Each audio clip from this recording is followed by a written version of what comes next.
Hi everyone, welcome back to OnlineBiz TV. I am Ruth. And I'm Eric. And today we are talking all about marketing for your SaaS product.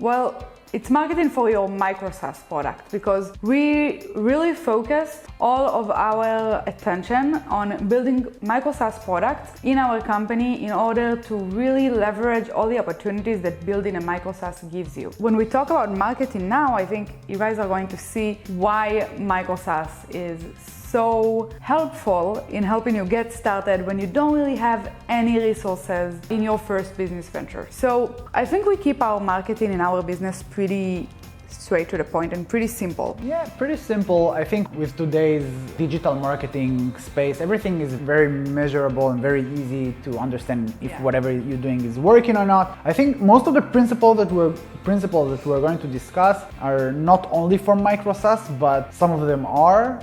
But generally speaking, no matter what you're doing, even if it's not related to SaaS or software, in any way, these are still things you can try, but we're going to talk about the things from our experiences or from things that we are planning on experimenting with. So let's start talking about the Micro SaaS advantage. Just get it out of the way so we can later move on to the things that are more general. So marketplaces. Marketplaces, exactly. I was going to say, what is the main way that we market our products, but you said it, marketplaces. The next point we're going to discuss is integrations, and marketplaces in a way is an integration, but it's kind of a different way. This is where we try to ride the back of giants instead of trying to create our own monster giant on its own. So we're a parasite. Essentially.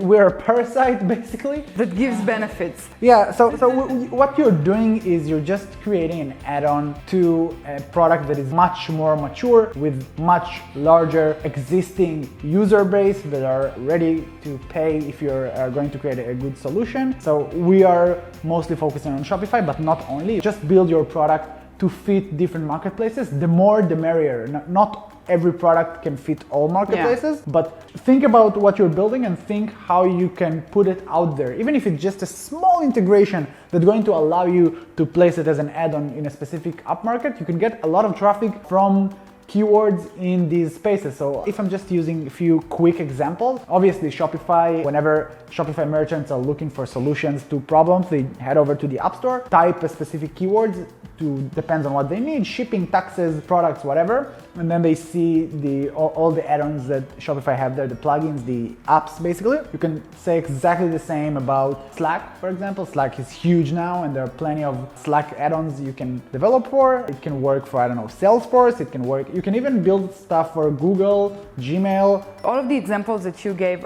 most of them are really a B2B kind of a world example, which is the world that we live in, so it makes sense. But for people who maybe are not familiar with this kind of ecosystem, I think the easiest example would be our app stores, like whatever it is, the Apple App Store or the Android one, depending on your device. And it's really when you develop an app for Apple, it goes into the App Store and you basically do all of your marketing in the App Store. And the fact is, because this is an App Store and not Google, like it's the same principles as SEO, but instead of competing with a bunch of other companies on Google that are doing the same thing, you're competing in a much smaller pool.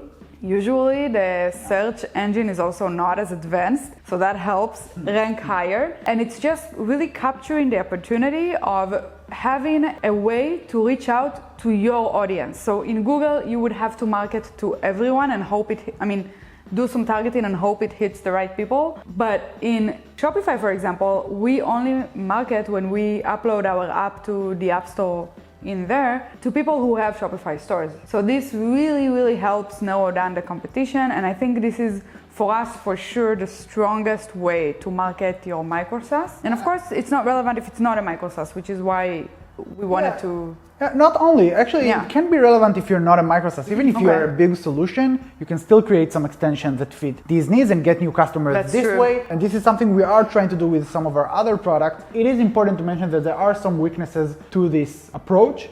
which is, first of all, you're going to have to usually pay some amount of commission. In Shopify, it's 20%, in Apple, it's 30%, depends on the market. So that's one. Second, if you build your service to only rely on this type of marketing, then in any given day, you can get shut off by the platform. Again, if you play by the rules, it shouldn't happen, but it is something that you need to consider. So yeah, basically using a marketplace that relates to the platform you're launching on is really helpful. And I think most importantly, even though it does have weaknesses, it's basically free traffic. You will not find this anywhere else. To get free traffic from Google to rank in SEO, you have to work like a lot. But when you launch an app on Shopify, you can get free traffic from day one, which is incredible. I mean, yeah, it requires some work too. It's not like completely automatic. Yeah, and by the way, don't expect it to blow away in a single day. Even if you get some traffic, even 10 clicks a day, it's still a lot for something you just released. So, and by the way, if we do look at B2C type of platforms like Google and Apple, the app stores there, it's still very competitive compared to the B2B types of environments. And you need to be original. Don't just build something that already exists out there, because it's going to be very hard for you. I think that was the last point that I wanted to say. Some of these platforms are getting overcrowded pretty fast, so you need to always find the platforms that are emerging. Up and rising. And rising, then you can really capture the momentum and really get a lot of exposure. It's kind of like trend surfing, but for SaaS. So people do that a lot on YouTube, and when they're creating content, they are looking for the trends so they can hit these keywords and get the traffic. It's kind of the same thing. You need to find out the strong platforms and competitors in your niche that you can get into early. Be one of the early adapters. It will really help you grow. So I would say next is like the next point, which also kind of relates to SaaS in general, or any kind of technical product in general, is integrations, which is basically our way to create collaborations with other apps that are not competitors of ours, to really share the customer's pool. So if people are using us and they're also using the other app, we kind of keep them together in a bundle on the one hand, and then on the other hand, if they're not using both of us, they get exposure out of this integration. And calling it an integration makes it very technical, but actually it's a collaboration. Even if your business is not a technical one, you can create different marketing collaborations, maybe create some service bundles if you're in the service industry, and then you really do some collaborations with other non-competing businesses to market for free, basically, your product. Yeah, but there are a few points that are important to mention there. First of all, on the customer side, it needs to be ideally as transparent as possible. If both products are installed and used by the customer, it should just be kind of automatic as much as possible with a single click maybe. But if not, you want to make sure that it's not transparent and you tell the customer about the other product to get this exposure. So you need to make sure that if you do allocate the resources to create integration, you need to make sure that the marketing side of things is getting into the integration. So for us, for example, with every app that we have an integration with, there is a dedicated integrations page, and in the background we check if they have it installed. If it's not, we are recommending it. If it is, then it's just a single click. So that's one. And also you need to figure out a way to do two things that can really exponentially get you better results from integration. And these are two things. First of all, create code in a way that it's modular, and it's going to be very easy to create the same type of integration again. So for example, for us, with one of our products, we have help desk integration that creates new tickets. So we created the code in a way that if we want to integrate with another help desk, the code is pretty much the same. So the first integration took, I think, like 2 months to develop, but the second one with another help desk took less than a week. And then it makes it much easier. But if you really want to take it to the next level, you can create, and this is my second point, create an open API. This is something we haven't done yet, but still it's going to create a much easier process for people who want to integrate with you. But I don't think this is something you should start with, because you first need to get some recognition and name out there, and then people would like to integrate with you, and you can give them the tool to only create the code once, and they do all the heavy lifting. So we basically did like a mini version of this open API just for, in Reconvert, we have the birthday integration, where we do have an API that we open to partners and they do the integration on their end. But it's very minimal and very specific. It's not like they can just create an integration and that's it. It has to be some work that we do together. And B, I do agree with you that at first, even if you do create an open API, chances are you're going to need to do the technical work because your goal is to integrate with someone who's bigger than you. Yeah. And they're not gonna go ahead and just do all the work so you can market yourself for their customers. As you grow, creating an API can really put you in a place where you're like a cornerstone service that other services integrate to, which is a good point. The next strategy, it kind of relates to the ASO, to the App Store listing optimization, and that is SEO.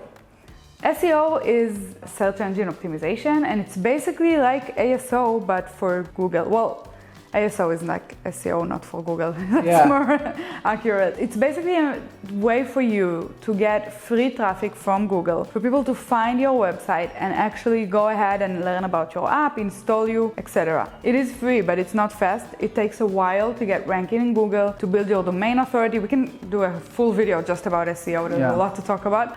We have one for e-commerce. We have one for e-commerce. e-commerce. Link it there, but it is for e-commerce. I don't know if it's relevant. Maybe we can put it in the description. We should create a video about SEO, but honestly, whoever wants to really learn about SEO, just go into Neil Patel or the Ahrefs YouTube channel and you'll learn all you need to know about SEO. That's who we learn from. Well, but I think it's some keys that are important to mention when it comes to SEO. First of all, it's important to find opportunities and do the research. You need to find subjects that actually traffic goes to them and not enough good results or good sources of information, and create these sources of information, and Google will reward you with traffic to them. You want to create your content in a way that is generating links for you. So you want to make sure that people are seeing this type of content and have reasons to link back to it. And usually links is one of the biggest ranking factors to Google. So take that in mind. You want to optimize titles and keywords inside.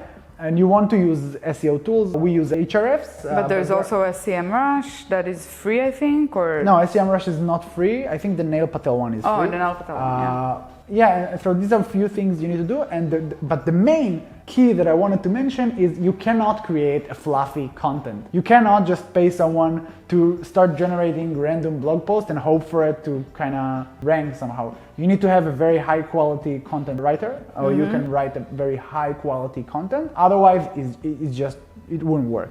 And I think the second point that I wanted to mention, and maybe it's going to take us to the next level, SEO, almost I think 99% of people talk about Google. Obviously, it counts the same for Bing pretty much and all the other secondary search engines. But I think the one that people kind of ignore, it's the second biggest search engine out there, and it's 10 times easier to rank in, is YouTube. Whenever you create a content on YouTube and you optimize it in terms of SEO, the title, the description, and the actual content of the video, it's going to rank not only in YouTube, which gets tons of search traffic, it's also going to rank on Google. And this is where you need to find opportunities on both YouTube and Google, create specific videos for it or features for it in your product. The overall impact of that is insane. Back in the day, we've created a video about how to add a tracking widget to your order confirmation page on Shopify, and we used a widget called 17Track. It took us like a day to develop this. I created a Loom video back in the day. It was like very, very, very simple 2 minutes video, and I think it got like 20K views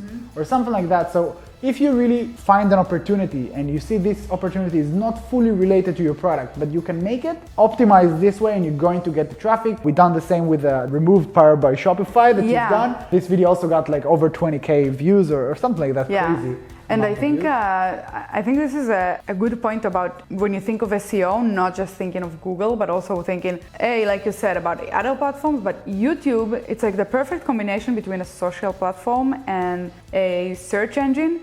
And the thing is, even though it's easier, like you said, on YouTube, there is still, like, in Google you have a domain ranking, which makes it easier or more difficult for you to rank.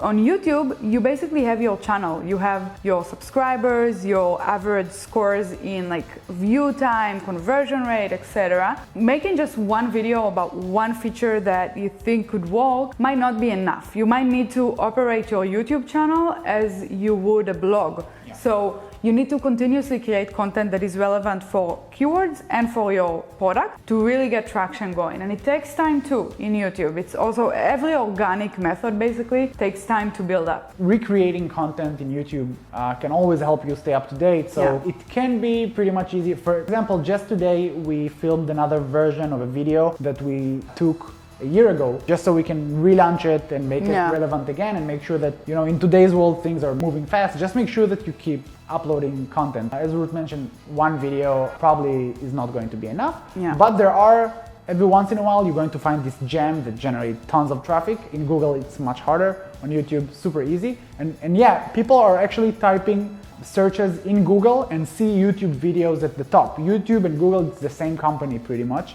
I mean, Google acquired YouTube back in the day, so it's pretty much the same company, and they have a very good reason to send people over to YouTube. Like you'd see Facebook promoting videos that people uploaded to Facebook, in opposed to just add a link to YouTube in Facebook. So same idea, which I think takes us to the next point, which is social channels. In terms of marketing, you really want to be everywhere you can. If you don't know Gary Vaynerchuk, for example, he had this playbook of how to take one piece of content and generate, I think, 48 pieces of content to different platforms. I do think that video is kind of the hardest one, but once you get it done, you can spread it all over the place. Let's say that you have one YouTube video, you can break it into a blog post from the content. You can create a few different short videos from key phrases within the video, spread it to Instagram, to Snapchat, to TikTok, to wherever you want. Take some screenshots for Instagram, and you can really take it to the next level. This way, Twitter, you want to be in as many platforms as possible. You can use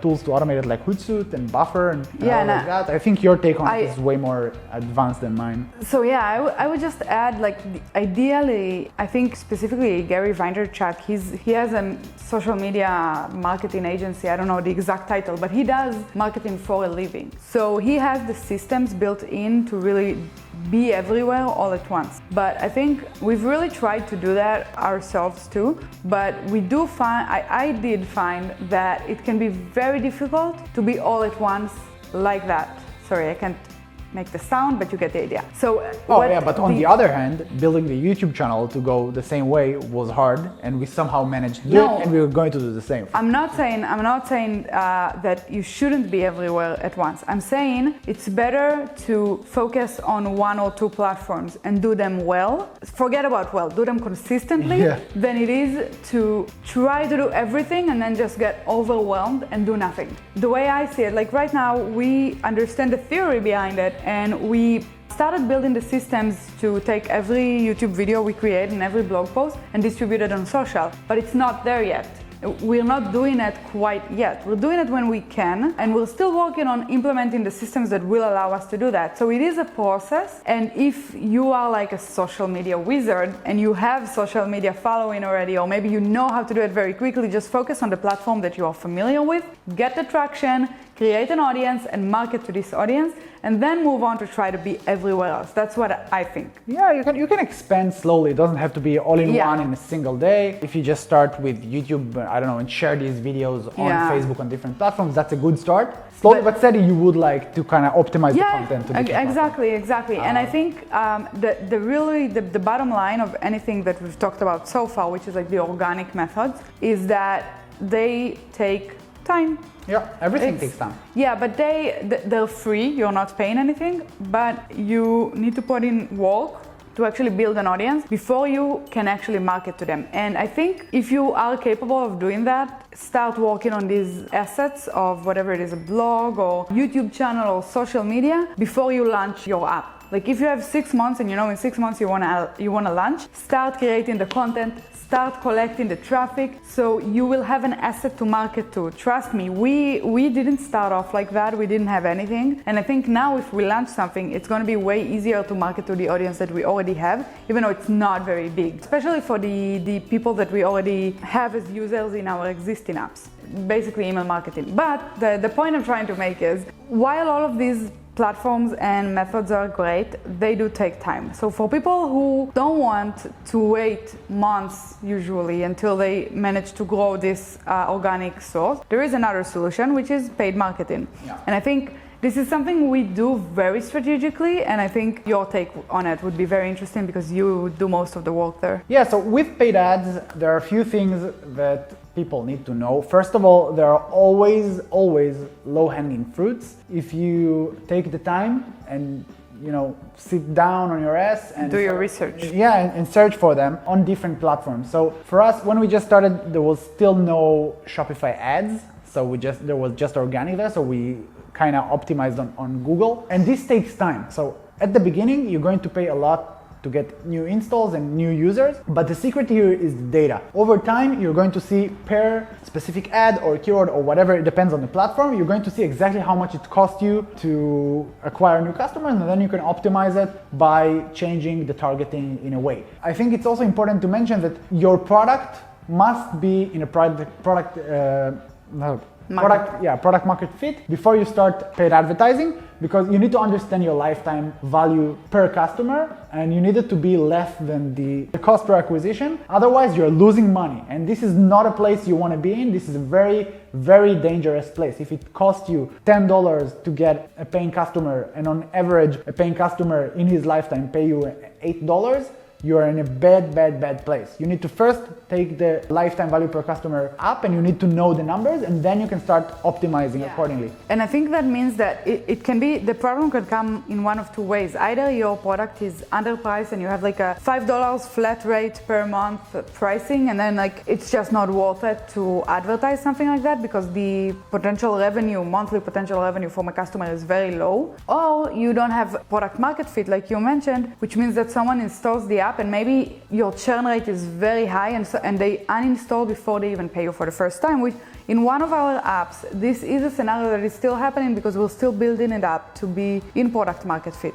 So we won't spend money marketing to something that we know it should be a funnel, but instead it's a strainer, and people are just coming in and living out through the holes. Yeah, and this is a point I think we're going to talk a little bit about later, which is the connection between marketing and product in SaaS. But if we get back to paid ads, so once we do have this market fit and we do have the lifetime value per customer, then we can start acquiring customers in different platforms. What I would recommend when you're just starting out, do not aim for the big players. I'm talking about search right now. I highly recommend starting with search ads on different search platforms. It can be Quora, Reddit, Google, Bing, Yandex, all these search platforms, Pinterest also, but we couldn't get good results from. It depends on your niche, I think. Yeah, obviously, it depends on your niche. I highly recommend starting with ads that are related to keywords and searches because it's very easy to optimize. Over time, what you want to do is just create super specific ads related to specific keywords, related to specific features within the app. So for example, if your app is an email marketing app, you want to target keywords related to email marketing. You want to create ad that is related to email marketing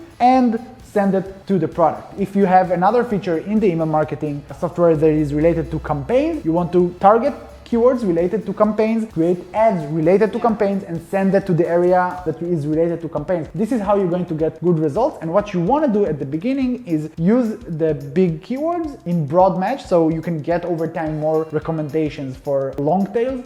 And if you go for the long tail keywords in exact match in a very low bid, you're going to get this traffic pretty much almost free, as cheap as it goes. And this is how you can get this traffic for cheap and win in the long run. And eventually at the end, whenever you get to mass scale, you can actually get the bigger keywords. And by the way, it's the same on, for example, the Shopify ads platform. We don't even try to rank for the keyword upsell because it's super competitive and it's like, I think $20 a click, and it's irrelevant for us. So we just aim for all the long tail keywords. I wouldn't expand much on that. We talked about so many platforms. I would only recommend focusing on Google, and from Google you can import your ads to Bing, and in a single click you're up and running. You can do the same with Yandex. They have a team that is going to help you actually translate all of your ads to Russian, so you can advertise there. So highly recommended. And then with the keywords that are working well on Google, good chance they will work well on the Shopify ad platforms and the contrary. So just make sure that you import and export them. If you want to find even more opportunities, you can connect your Shopify app listing to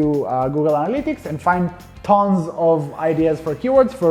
You'll see from what keywords people already got to your app listing. So it's a good idea to place it on other external platforms. When it comes to the other types of paid marketing platforms, we talked about, there's obviously Google, TikTok, YouTube. You can use a lot of other stuff. We are using it mostly to do retargeting from the app listing. So this is what we would recommend. We couldn't hack it yet in mass scale. I think it's also about your approach to paid advertising. So some companies take the approach of relying mostly on paid advertising. And if that's the case, then you would do a lot more active work. It's kind of like day trading versus holding stocks. Yeah. It's what we do is more of holding stocks. We aim for the low hanging fruits and we try to get as low click-through rate and conversion rate as possible for any of our ads in any platform. And that means that we get less traffic because we're going for the long tail keywords, not for the main ones. It's cheaper traffic, but it's less traffic. As opposed to someone who bids for the big keywords that have a lot of volume, he would also necessarily pay more. And then he would have to consistently optimize in a way that makes sure he doesn't pay more than he earns for these ads.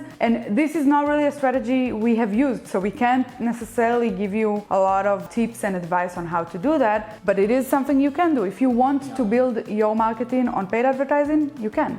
So for paid ads, I think really the main point for us is, the main points, not point, is aim for the long tails and go for a variety of platforms. Don't just focus on Facebook and Google, which is what everyone does. Find opportunities in those platforms that no one is necessarily thinking about when they're advertising. Yeah. And this is, again, for the goal of getting as cheap traffic as possible, not as much traffic as possible. And by the way, if you really want to take it, like make it super easy, if you want to take a few takeaways from here, just understand the minimum bid per platform and you can bid on all the options out there. Just have the minimum bid, give it a few weeks, see how much you pay per install, and if the cost per install is more than you can afford, just stop that platform or stop specific ads in that platform and optimize this way. Over time, you will get enough data, but it's important to have the data. Moving on to the next point is the next way to market your app is using affiliates and influencers. Now, when you hear it, you're thinking about marketing to any YouTube or Instagram influencer, and that's not necessarily what we mean. When I think about it, as far as affiliates go, let's put influencers to the side for a second. There are two main strategies that we do for affiliate marketing. First is we have an automatic affiliate marketing account for anyone who installs the app. So when you install Reconvert, you have in your dashboard your affiliate link. You can share it with your friends. You don't need to be, go ahead and do that. You don't need to be an affiliate, you're just a customer. And we're saying, hey, if you like the app, share it with your friends and use your affiliate link so you can get up to 20% commission lifetime from any friend who installs the app. So this is one strategy that we use, and it's kind of like automatic. We do mention it in our email marketing, but we don't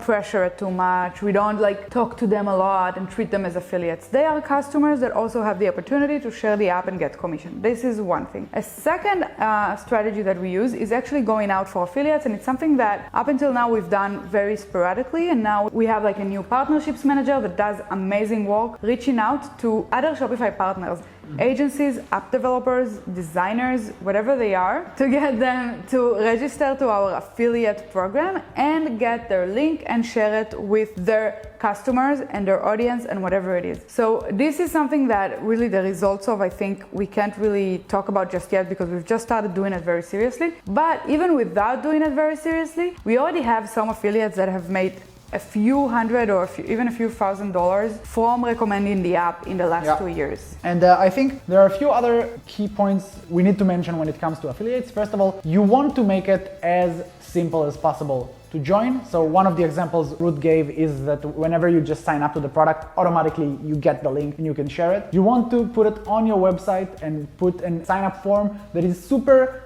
clear and super easy. You don't have to wait for confirmation. Just sign up, email, password, you're good to go. You want to highlight the benefits of joining the program. For us, it's the lifetime commission. In addition to that, we offer exclusive discounts to referrals. Root says that the max commission rate is 20%, but you can play with the ratio between your commission and the customer's discount. So you can do 10% commission and 10% discount to the customer. And some people would like to promote this product this way. It's a win-win-win situation. The customer, the referral, and and us, we all benefit from this program. And you want to make everything transparent. We tell them how many visitors got through the link, how many clicks, how many installs, how much revenue they generated. So they stay up to date about what they're doing. They know if it's successful or not. And we give them the option to customize the link to make it more branded and more like they can show their clients or whoever the benefit of working with them. Another thing that we're going to build on is probably create a certificate badge to certified reconvert experts. Specifically, we're talking about reconvert because it's the only one that is big enough for this right now. That's going to add prestige to working with us so that people would like to share it on their website, call themselves reconvert expert and share it with customers.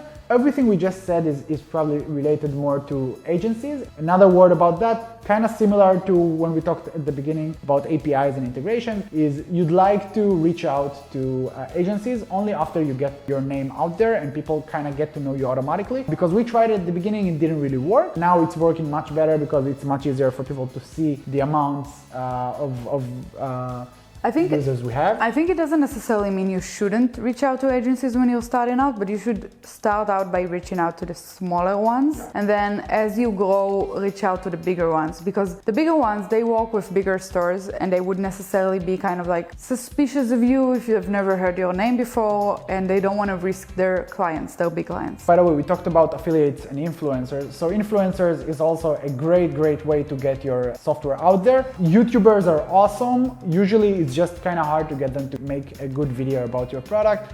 They either ask for too much money or they just never respond, and it makes sense. They're busy. This is why you need to continuously keep asking. You can go the same with people that have Facebook groups. You can head over to people on Fiverr or Upwork that have tons of clients. This is related to affiliates that build stores on a daily basis. You can go for people who build courses and try to get your product inside the course. But again, you need to have a good product. Definitely a good idea, but it's not super easy to reach out to influencers. This is just from our experience. It really depends a lot on the niche. If you're in e-commerce, for example, you might have an easier time finding influencers for your niche because people are used to working with physical products. They know what to do. When it's a SaaS, sometimes it's a little more difficult. Because the product is more complex. The product is more complex. It would require more from the influencer to actually create a video about it or a post about it or whatever. But you do want to try to make your product as much of a household name in your niche as possible. So like, for example, in Shopify, we always make fun of that, but you can't hear someone talk about Shopify without hearing the word looks. They are impossible. They are like, I think, the biggest reviews app on the platform. Maybe I'm wrong, I don't know. But they are recommended everywhere by Shopify, by people who create Shopify stores. Anyone on YouTube, on TikTok, anyone who creates any kind of content for beginners on Shopify would mention them. I don't know what kind of dark magic they use to do that, but it's something that you aim for, to be someone who is a household name. And it's kind of touching the last point we will talk about, which is the product. But if your product is good enough, a lot of the times the only thing you need to do is make sure people know about it, and the product will do the work from there. Moving on to the next point, and I think this is going to be a short one because we have a whole video about that, is email marketing. A lot of people asking constantly like to send the word about their product to the entire list because they kind of expect that with one email salvation will come, and this is just not the way it works. Usually it's called the spike of hope. It's like when you send an email about a new blog post, in one day you get 3,000 visitors and the next day it's just back to zero. So we like evergreen campaigns and evergreen efforts. Working about an email and sending it out, it can be nice, but usually it's not going to be a solution to all of your problems. And the other issue with emails most of the time is that it's already for existing customers. So email is more like optimizing the current structure that you have, get better activation, kind of get lost customers back, announcing new features, which is all important. And inbound marketing, basically. Yeah, it's inbound marketing. Maybe you should further optimize like prospects. If people came to your website and just subscribe, so you want to get them towards installing, but it's not like you can't use email to kind of introduce people to your product if they never heard of it. It doesn't make any sense. It's not the first step of the funnel, basically. Yeah, I don't have anything to add related to email. I just thought it needs to be mentioned. Yeah, we're just gonna make sure to add a link in the cards up here for our conversational video about email marketing, so you guys can check it out. Email marketing for SaaS. SaaS. I don't think there are plenty about this. Even though I think if you're not in SaaS, you can still learn from that. It is specifically for SaaS. And now to the cream of the crop, the most important point when it comes to marketing your SaaS product. The product! Woo! So the thing is with marketing, specifically with SaaS, the product itself is a huge part of the marketing strategy. There are a few reasons for that. First of all, if your product is good, people are going to stay, and if people are going to stay, they're more likely to share it, and they're going to pay you more in the long term. And if that's the case, the LTV is higher, you can spend more on marketing, and it's kind of this snowball effect. Whenever you talk about the product itself, it's related to features, it's related to pricing.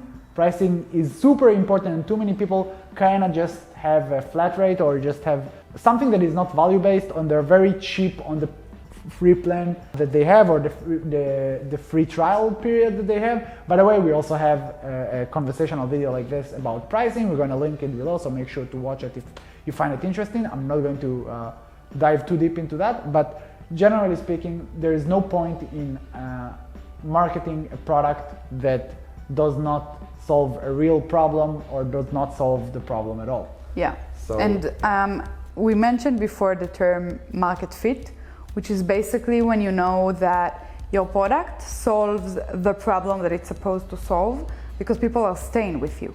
And I've heard people trying to describe how to know you've reached market fit, and mostly the answer is you just feel it. The product starts having a life of its own. So it's no longer you fighting to promote the product kind of starts promoting itself, because when you have market fit, it just works. It all becomes smooth. And I think we felt that with Order Merger. Yeah.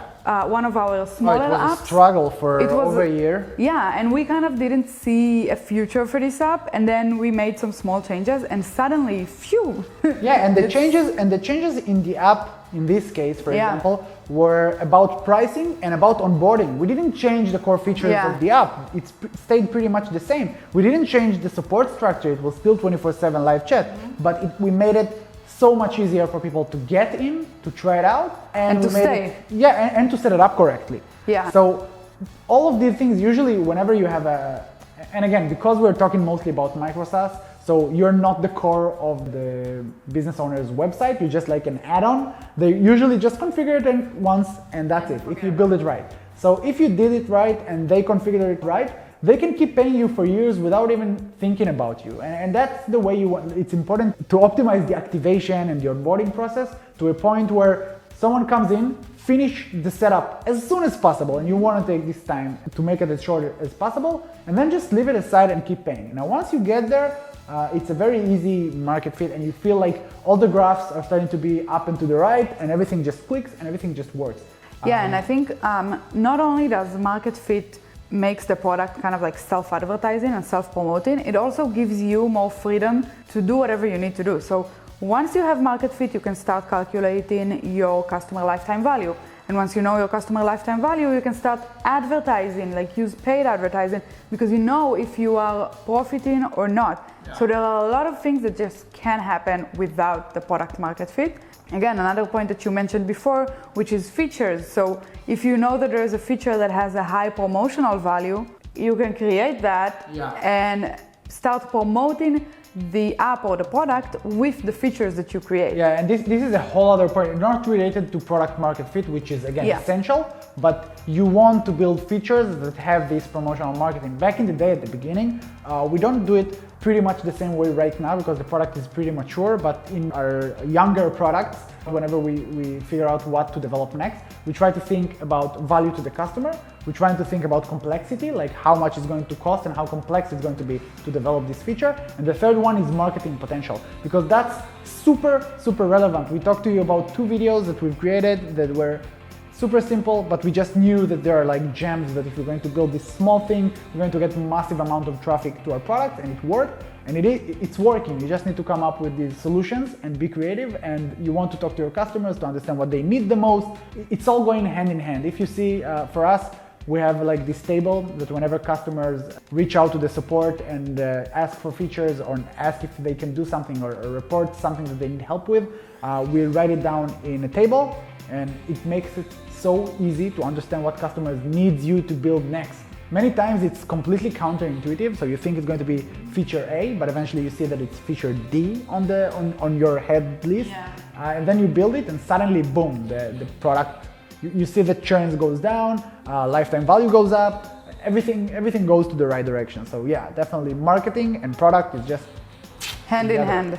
Yeah, and we've actually worked with some people who have kind of like wanted us to help them market a product that is just not at market fit yet. I think it's something that is a lot of the times hard for developers and for SaaS owners to understand, because your product is your baby. And it's kind of hard to hear, it's not good enough yet. But you have to be able to step away emotionally and look at your product with clarity and with objectiveness and say, okay, is this solving the problem that it's supposed to solve? Is this good enough? Is it giving good enough value to merchants for them to pay for what I'm asking them to pay for?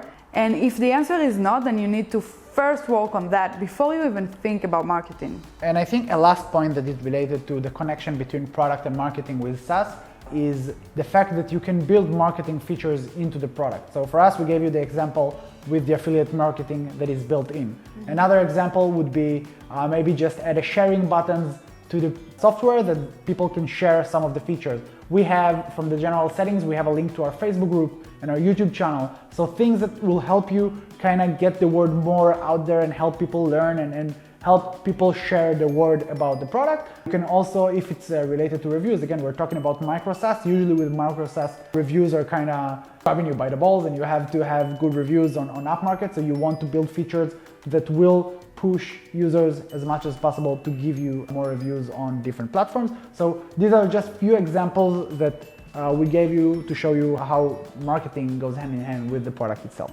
So I hope this was helpful. It really was just a conversation of us talking about what kind of marketing worked for us. And I actually think we gave some really good examples from things that worked better or worse for us in our own journey. I hope it gave you guys value. If you have any questions, let us know down below. If there's any video you would like us to make or you want to add to the conversation of marketing, we would love to hear that. And if you haven't yet, do not forget to like this video, subscribe, and hit the bell notification, the entire YouTube ordeal, to actually get to be subscribed to the channel and not miss any of our future videos. We will see you in the next one.